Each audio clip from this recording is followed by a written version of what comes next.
Përshëndetje. Shqipëria po përballet me një krizë serioze të sigurisë ushqimore, një krizë e cila është pasojë direkte e neglizhencës, paaftësisë dhe korrupsionit të qeverisë.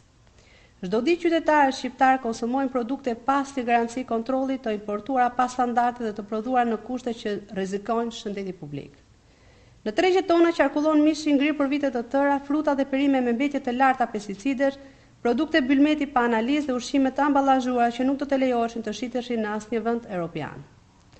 Ndërkohë organet kompetente që duhet të mbrojnë konsumatorin janë të paralizuara dhe janë të kapura nga politika. Mungesa e kontrollit dhe laboratorëve është turp kombëtar.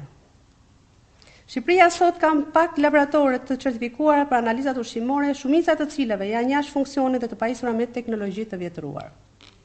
Kontrolli i sigurisë ushqimore në kufi pothuajse është formal dhe në shumicën e rasteve mostrat as që merren.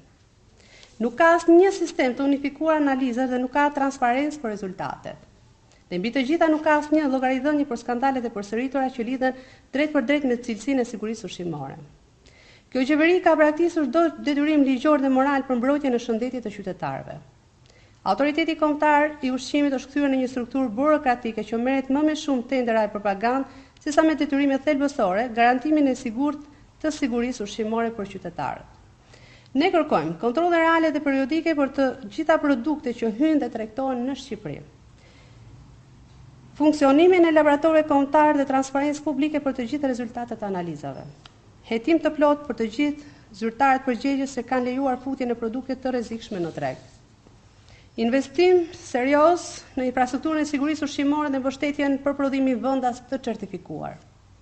Qeveria nuk mund të fshihet më pas fasadat të konferencave poste dhe sloganeve rreme. Shëndeti shqiptarëve nuk është pronë e pushtetit për detyrim i shtetit. Dhe çdo ditë që kalon pa veprim është një krim kundër qytetarëve të këtij vendi. Faleminderit.